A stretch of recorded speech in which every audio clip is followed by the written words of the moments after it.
ఏంది భయ్యా ఇది? మనం ఐర్లాండ్తోనే గిట్లా ఓడిపోతే నెక్స్ట్ ఇంగ్లాండ్తోనే ఎట్లా ఆడతాం? అలా అసలే Jos Buttler, Jofra Archer, Philip Salt, Harry Brook ఒకళ్ళని మించిన ప్లేయర్లు ఒకళ్ళు ఉన్నారు. తలుచుకుంటేనే భయం అయ్యేటట్టు చేసిల్లు కదవే.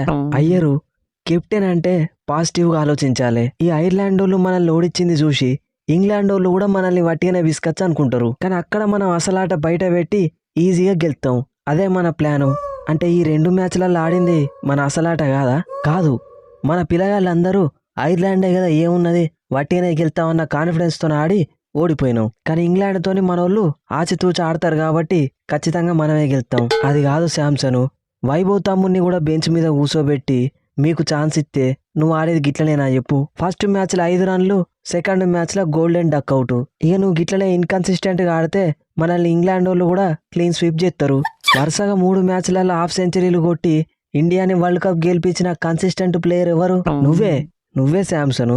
అది నువ్వే. అట్లానే ఐర్లాండ్ తోని సిరీస్ ఓడిపిస్తావా? మరి సింగిల్ డిజిట్ కి కాకుండా కనీసం ఒక 20-30 కొట్టడానికన్నా ట్రై చేయరాదు?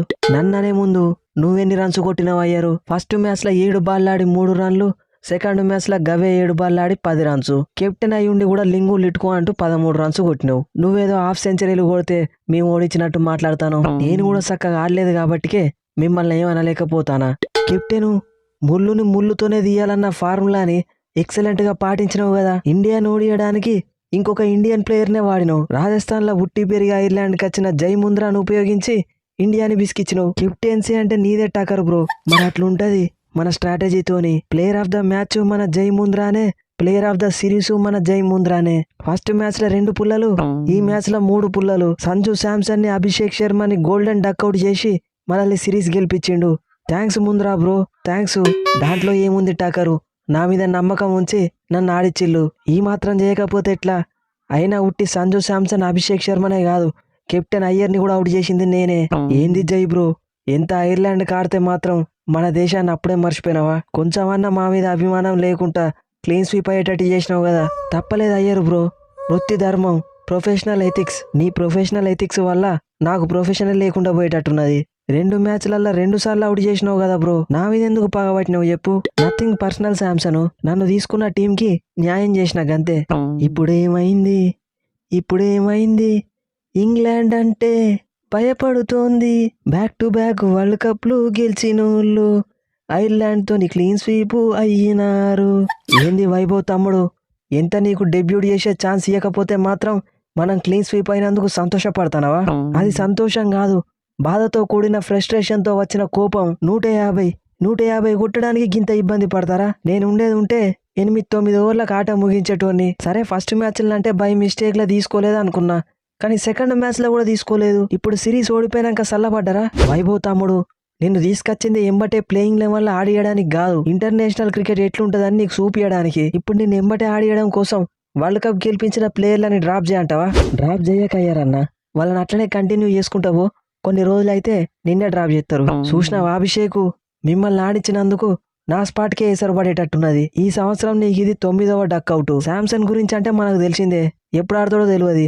కానీ నీకేమైంది? అయ్యరు బ్రో, కొత్తగా కెప్టెన్ అయ్యి టీంలోకి వచ్చినావు కాబట్టి ఇంకా నా ఆట నీకు అలవాటు కానట్టున్నది. మనదంతా అవుటా రైటా అన్నట్టే ఉంటది. ఫస్ట్ మ్యాచ్ లో రైట్ అయింది, సెకండ్ మ్యాచ్ లో అవుట్ అయింది. నేను ఇట్లా ఆడుకుంటేనే T20 ర్యాంకింగ్స్ లో నెంబర్ 1 పొజిషన్కి వచ్చినా ఇప్పుడు అదే పొజిషన్లు ఉన్నా. ఏమనుంటే మిగిలిన ప్లేయర్లకు చెప్పుకో. ఏంది కిషను, మొన్నటిదాకా కన్సిస్టెంట్ గా ఆడిన నువ్వు ఈ 2 మ్యాచ్లు చక్కగా ఆడలేదంటే కొంపదీసి కెప్టెన్సీ ఇయ్యకపోవడమే కారణం కాదు కదా? అయ్యరు, కెప్టెన్సీ ఇయ్యలేదని చక్కగా ఆడకపోతే టీంలో స్పాటే ఉండదు. ఓ దిక్కు వైభవ్ సూర్యవంశీ తమ్ముడు నేను ఆల్తా అంటాడు.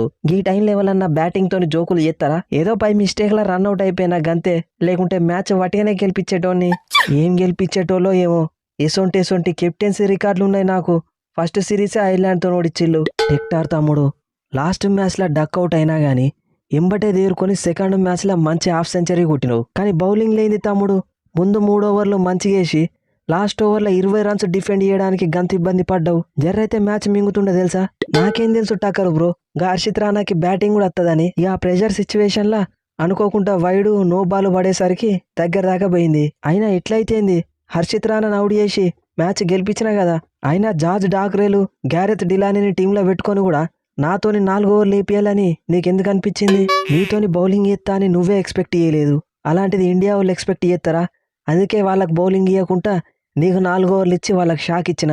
ఏం స్ట్రాటజీ చేసినావు టకరు? ఫస్ట్ టైం కెప్టెన్సీ చేసుకుంటా బ్యాక్ టు బ్యాక్ వరల్డ్ కప్లు గెలిచిన వాళ్ళ మీదనే సిరీస్ గెలిపించినావంటే మామూలు విషయం కాదు. నెక్స్ట్ వరల్డ్ కప్ మనం ఎట్లయినా సెమీఫైనల్ దాకా పోవాల్సిందే. చూస్తావు కదా తమ్ముడు, ఇప్పటి నుంచి పెద్ద పెద్ద టీంలకి ఈ టకర్ షాక్లు ఎట్లిస్తాడో. ఏమైంది? వాషింగ్టన్ వల్లనే మ్యాచ్ ఓడిపోయినాం అన్నారు. ఇప్పుడు సుయాన్ షెక్దే మిమ్మల్ని గెలిపించిండా? 2 ఓవర్లు వేసి 25 రన్లు, 5 బాల్ ఆడి 1 రన్ను. గవే 5 బాల్లల్లో ఇంకో 2 రన్లు ఎక్కువ కొట్టినా గానీ మనం ఈ మ్యాచ్ గెలుస్తుండే. చూసినావా షెక్దే తమ్ముడు, ఏదో మన ముంబై ప్లేయర్వి, మన పంజాబ్ ప్లేయర్వి అని నిన్ను ఎంకరేజ్ చేస్తే నువ్వు కూడా హ్యాండ్ ఇచ్చినావు. నీకంటే వాషింగ్టనే నయం కదా తమ్ముడు. డెబ్యూట్ మ్యాచ్కే జడ్జిమెంట్లు పాస్ చేస్తే ఎట్లా అయ్యారన్నా? ఇంగ్లాండ్ తోని సిరీస్లో చూపిస్తా ఈ షెక్దే పర్ఫార్మెన్స్ ఎట్లుంటుందో. పటేలు అంతా ఓకే కదా? అంతా ఓకే దుబే, ఏమైంది? ఏం లేదు, అందరం మనం సిరీస్ ఓడిపోవడానికి ఓపెనర్లు రీజను, కెప్టెన్ కోచ్ కారణం అంటారు కానీ నీ పర్ఫార్మెన్స్ను మాత్రం ఎవరు పట్టించుకుంటలేరు. ఫస్ట్ మ్యాచ్లో 18 బాల్ ఆడి 14 రన్స్, సెకండ్ మ్యాచ్లో 16 బాల్ ఆడి 15 రన్స్. బ్యాటింగ్లో ఇంత బ్యాడ్ పర్ఫార్మెన్స్ ఇచ్చి కూడా సైలెంట్గా తప్పించుకుంటాను కదా క్రెడిట్ నుంచి. ఊకో దూబే ఊకో, ఎవరి కాన్సన్ట్రేషన్ నా మీద లేదు, నువ్వెందుకు గెలుపుతాను? ఏంది పటేలు ఇది? నీ బ్యాటింగ్ తోని వరల్డ్ కప్ గెలిపించిన ప్లేయర్వి కదా నువ్వు. ఐర్లాండ్ మీద సిరీస్ మింగుతా అంటే చూసుకుంటా కూర్చున్నావు కదా. నీ బదులు ఇసిరి మింగే బౌలర్ కృణాల్ పాండ్యా బ్రూని పట్టుకొచ్చినా గానీ మ్యాచ్ వాటిగానే గెలిపించేటోడు కావచ్చు. అయ్యరు అట్లా అనుకుంటే నీ బదులు in form batsmen, trophy winning captain పాటిదారిని పట్టుకొచ్చినా మనం ఈ మ్యాచ్ గెలిచేటోళ్ళం కావచ్చు. ఇప్పుడు ఎందుకు తీ పటేలిగా, నీ ఆట నువ్వు ఆడుకో, నా ఆట నేను ఆడుకుంటా. చూసినావా పాటిదారు బ్రో, మంచి ఫామ్లు ఉన్న మనల్ని పక్కకు పెట్టి వాళ్ళకి నచ్చిన వాళ్ళని పట్టుకొని పోయిల్లు. ఇప్పుడేమో ఐర్లాండ్తో సిరీస్ ఓడిపోయిల్లు. అట్లే ఉంటది కృణాలు, అదే ఫామ్లున్న మనల్ని పట్టుకపోయేది ఉంటే గా ఐర్లాండ్ని వటిగానే బిస్కెట్ వాళ్ళం. చూద్దాం ఇక ఇంగ్లాండ్తో ఏం చేస్తారో. ఇప్పుడు చెప్పండి తమ్ముళ్ళు, ఆడిన ప్రతి బైలెటరల్ సిరీసు వట్టిగానే గెలిపించుకుంటా పోతా అంటే కెప్టెను ఎట్లుంది నా పర్ఫార్మెన్స్? 4 ఓవర్లకు 22 రన్లు, 3 వికెట్లు. అంతేకాకుండా లాస్ట్ బాల్కి 6 చంపిన. ఇంకో బాల్ ఉంటే మ్యాచ్ కూడా గెలిపించేటోని. కరెక్టు ప్రిన్సు, ఫస్ట్ మ్యాచ్లనే ప్రాసిద్ ప్లేస్లని ఆడిచ్చేది ఉంటే అసలు మనం ఈ సిరీసే ఓడిపోకపోతుండే. ఇప్పటికైనా పోయింది ఏం లేదు, ఇంగ్లాండ్తో అన్ని మ్యాచ్లు ఆడి మిగిలింది నేను చూసుకుంటా. ఏమైంది తమ్ముళ్ళు, బబుల్ గమ్ తినుకుంటా బైలెటరల్ సిరీస్లు వట్టిగానే గెలిపిస్తా అంటే ఏమున్నది అనుకున్నారు కదా. ఇప్పుడు అర్థమైంది అన్న బబుల్ గమ్ వాల్యూ. కెప్టెన్సీ చేస్తున్నన్ని రోజులు ఒక్క బైలెటరల్ సిరీస్ ఓడిపోలే. ఏషియా కప్ గెలిపించిన, వరల్డ్ కప్ గెలిపించిన, అట్లుంటది మనతోని. ఇప్పుడు అవన్నీ ఎందుకు తీసుకాయి బ్రో? ఏదో నా ఫస్ట్ సిరీస్ కాబట్టి దేవునికి ఇచ్చిన. ఇంగ్లాండ్తో సిరీస్లో చూస్తావు కదా ఈ శ్రేయాస్ అయ్యర్ ఆడించే ఆట. ఏంటిది అయ్యర్ బ్రో చూసేది? మా దగ్గరికి వచ్చి మమ్మల్నే ఓడిస్తారా? 5 మ్యాచ్లకు 5 గెలిచేది మేమే. బ్రూకు గాయపడిన సింహం నుండి వచ్చే శ్వాస గర్జన కంటే భయంకరంగా ఉంటది. నీకు అది బుధవారం రోజు మ్యాచ్లో చూపిస్తా. Let's meet in the ground. So friends, ఈ స్పూఫ్ కనుక మీకు నచ్చితే మన ఛానల్ని సబ్స్క్రైబ్ చేసుకోండి, వీడియోని లైక్ చేయడం మాత్రం మర్చిపోకండి. ఫస్ట్ మ్యాచ్ అయిపోయిన తర్వాత మనం అనుకున్నాం సూర్యాన్ షెక్దే అండ్ ప్రిన్స్ యాదవ్ని టీంలోకి తీసుకురావాలని. అనుకున్నట్టే టీంలోకి తీసుకొచ్చిళ్ళు కూడా. బట్ మనం మ్యాచ్ గెలవడానికి అది కూడా సరిపోలేదు. ముఖ్యంగా ఓపెనర్లు ఇద్దరు గోల్డెన్ డక్అవుట్ అవ్వడం మనకు పెద్ద మైనస్ అయింది. వైభవ్ సూర్యవంశీ 2 మ్యాచ్లలో ఒక్కటైనా ఆడేది ఉంటే బాగుండేది. మనం ఈ సిరీస్ ఓడిపోవడానికి కారణం పూర్ సెలెక్షన్ అని చెప్పొచ్చు. బ్యాటింగ్లో డెప్త్ ఉన్నట్టే కనిపిస్తుంది కానీ అక్షర్ పటేల్ ఎటువంటి ఇంపాక్ట్ అయితే చూపించలేదు బ్యాటింగ్లో. ఐపీఎల్లో బ్యాక్ టు బ్యాక్ ట్రోఫీలు గెలిపించిన ప్లేయర్స్ రజత్ పాటిదార్ అండ్ కృణాల్ పాండ్యా లాంటి ప్లేయర్స్ టీంలో ఉండేది ఉంటే బాగుండేది. చాలా మంది వైస్ కెప్టెన్ తిలక్ వర్మ స్లోగా ఆడిండు లేకపోతే గెలుస్తుండే అంటున్నారు.